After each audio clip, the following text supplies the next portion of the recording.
I don't need to use that horrible apparatus anymore. Really? Then what do you use? You. I thought of you. That's all it took. Oh, well then you can go. Go. Yeah, sure, fine then. Just pay Nurse Bendy on the way out. You don't even care about me. Well, I care for you. I'm a doctor. Who's gonna hold you down? When you shake.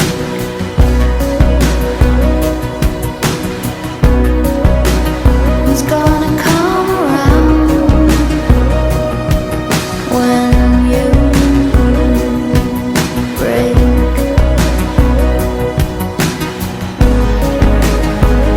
Can't go on thinking nothing's wrong. Who's gonna drive you home tonight? Yeah, can't go on. Imagine. The room is dark, cold, vast in its emptiness, yet impossibly cramped. The blanket conceals you, but it doesn't embrace you. There's no warmth, no other, only a cold, hard implement pressed against your skin. Your body aches for companionship, for touch, for anything at all, but nothing comes. Not even your own hands can spare an ounce of warmth. They fill your cup as little as the tools you reach for. Numb doesn't have the bombastic airing of grievances that nature does. There's no red lighting or gunshots, no expulsion of emotion, and no unpacking of contempt. It is a quiet, sinking pain. It strips away the glossy veneer of Bloberta Puppington's life and leaves us with something raw and unadorned. It is visceral, as uncomfortable as nature in how blatantly it shows the pain Bloberta experiences in her day-to-day. Her humdrum life, as the episode's description so casually calls it. A phrase that feels almost cruel in its understatement. Numb is not about the seeking of pain willingly, nor is it necessarily about punishing oneself. It is a deeply uncomfortable slow burn of emptiness, as one woman tries so desperately to feel something of worth in her life.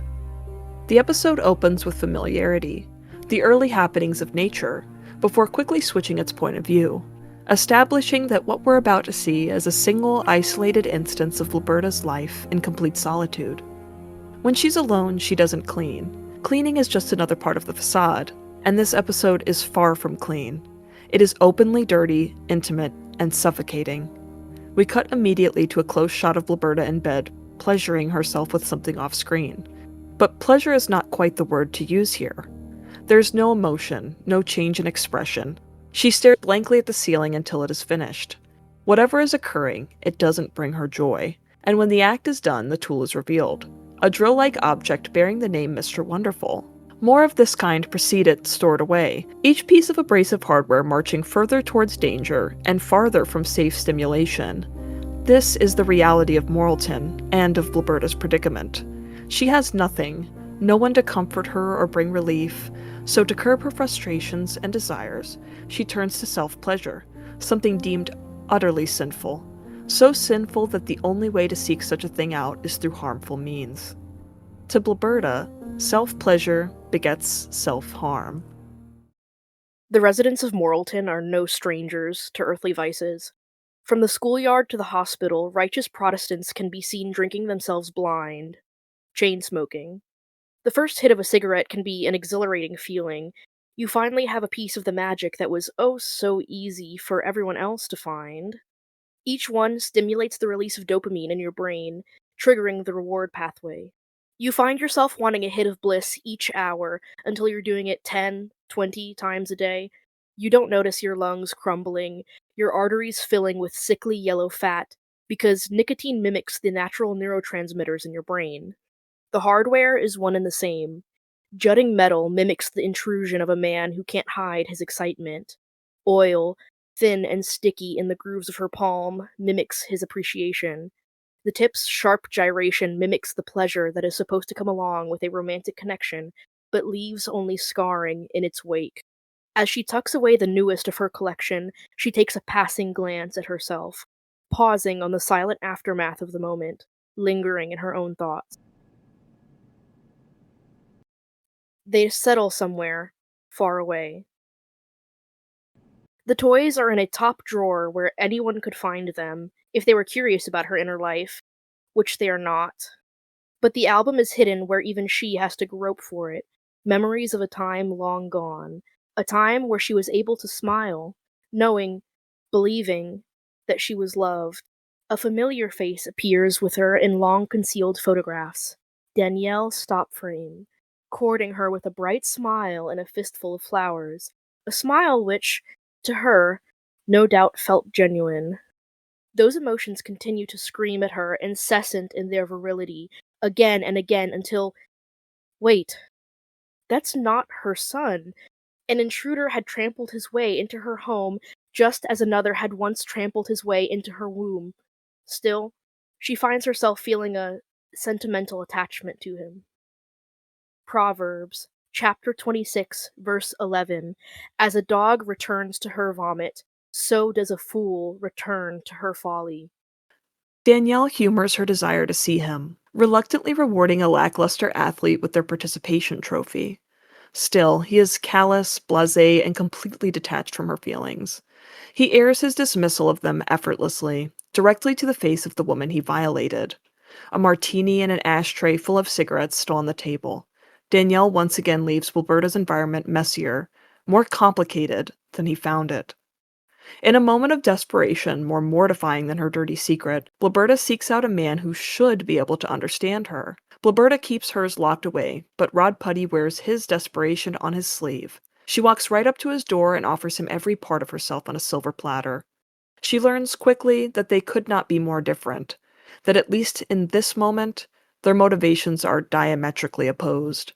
In an evangelical society, you're taught that sex is a sacred act, the reason it's reserved for the sacred institution of marriage. It stands to reason from the perspective of someone lacking experience that if you can get intimacy through companionship, you can get companionship through intimacy. As one would retreat into the comfort of a cigarette after a stressful day, so too does Bloberta return to the hardware store to buy an even bigger, more powerful toy than the last.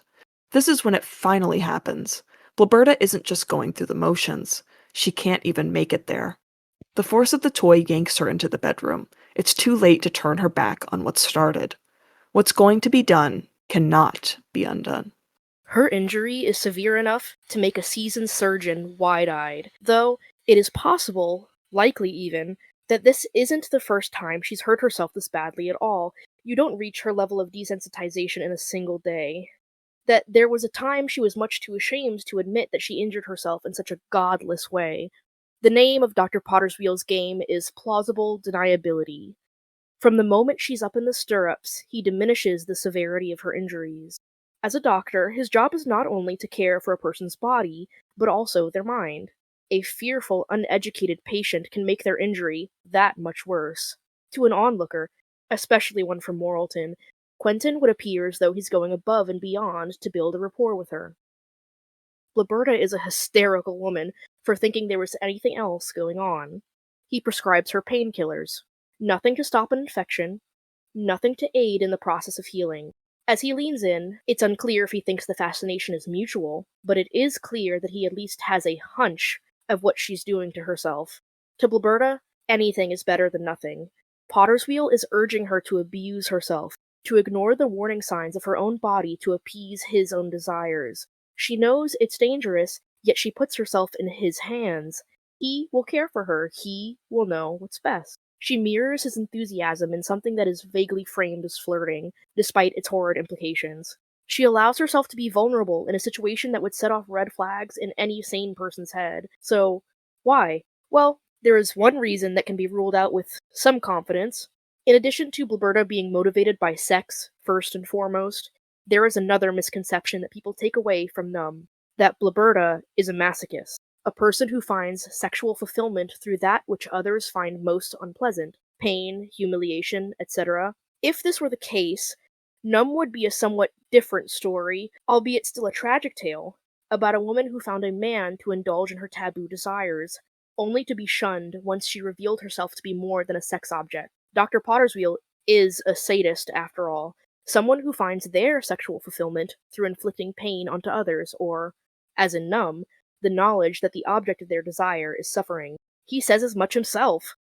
Well, bad is relative. You see, I became a doctor because blood and injuries don't affect me the way they do most normal people. The good Lord gave me the gift of not being disgusted by horrible lacerations or avulsions.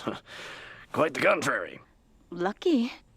The lines blur again when Bloberta returns to his office the next morning. Quentin asks her to describe her pain, and she does exactly as she's asked, vividly, thoroughly, until he appears to have finished. Suddenly, he wants to rush her out the door, informing her that he's upped her dosage. It is possible to interpret the way in which Britta Phillips delivers this line as Bloberta deliberately feeding into Dr. Potterswheel's kinks. While it is inaccurate to describe Bloberta as sex-motivated, someone driven by primal desire, she isn't totally sexless either. It's reductive for one to assume that a female character must be one or the other. However, considering what comes next, it is likely she just wanted his focus to be on her body in general, its curves and anatomy, for him to desire her, to think about her. In his distraction, he drops his embroidered handkerchief. Notably, he does not hand it to her on purpose. Whether Bloberta realizes this and is taking the opportunity, or she thinks it's another moment of unspoken communication, it doesn't matter to her. While the pills, which she lovingly stroked, were the catalyst through which she could see him again and again, the handkerchief is a piece of Quentin that she can always keep with her. A token, that like which a princess gives her knight before he departs to battle, bestowed to her. A mundane object that holds such gravity.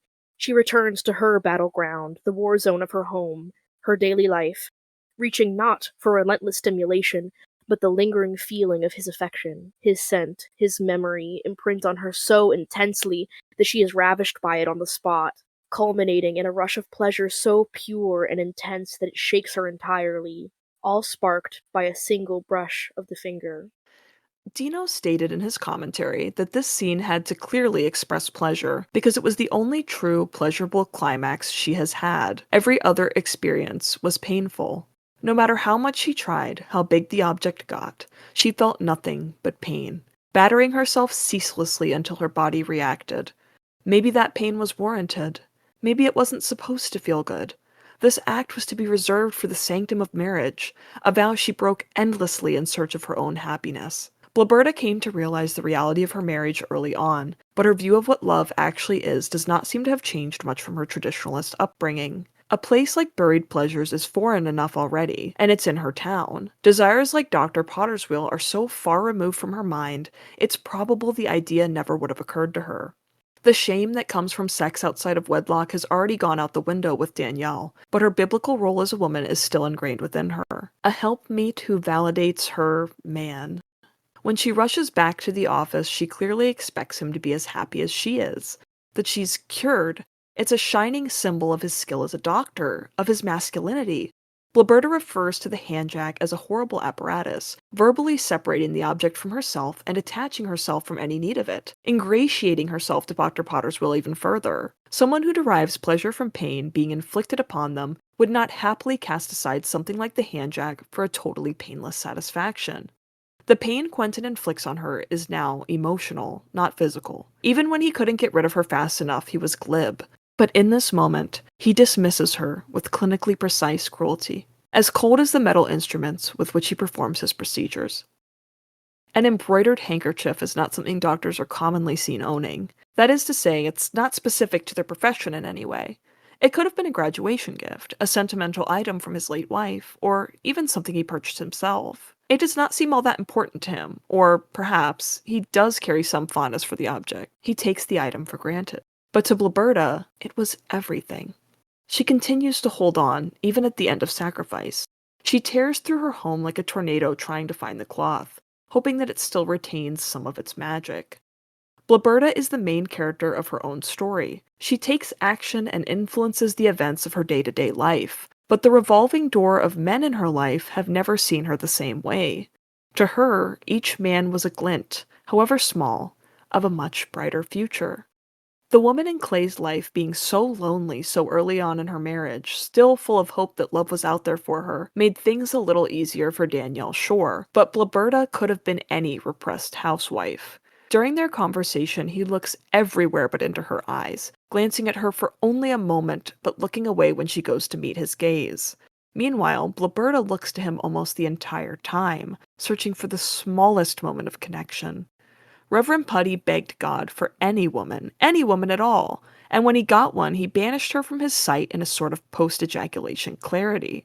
And to Dr. Potterswheel, Bloberta was not but a walking wound. The man whose gaze was filled with unbroken wanton secrets now couldn't even face her.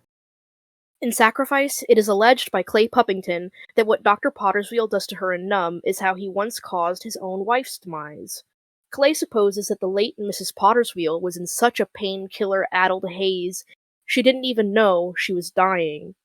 If this is true, it would mean that Bloberta is merely one woman in a long pattern of behavior. Despite the clear sadness this brings Quentin, he is not willing to stop indulging in it, no matter who he hurts in the process. To these men, she is the so-called apparatus. No one can spare her a single ounce of care, not even those who had so deeply penetrated her emotions. She bears all as they bear nothing but falsehood. Before we close things out, there's one other thing to touch on. Season 3 had a slew of unused end credit scenes in the style of Orel's stop-motion creations. The one for Numb holds a lot of significance.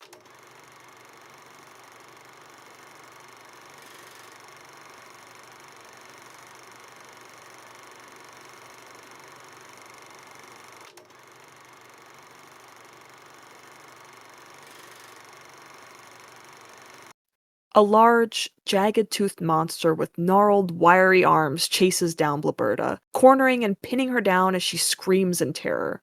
This is when our savior, Super Doc, appears, swooping in with his scalpel to vanquish the twisted beast. Bloberta expresses her gratitude as hearts appear around her head.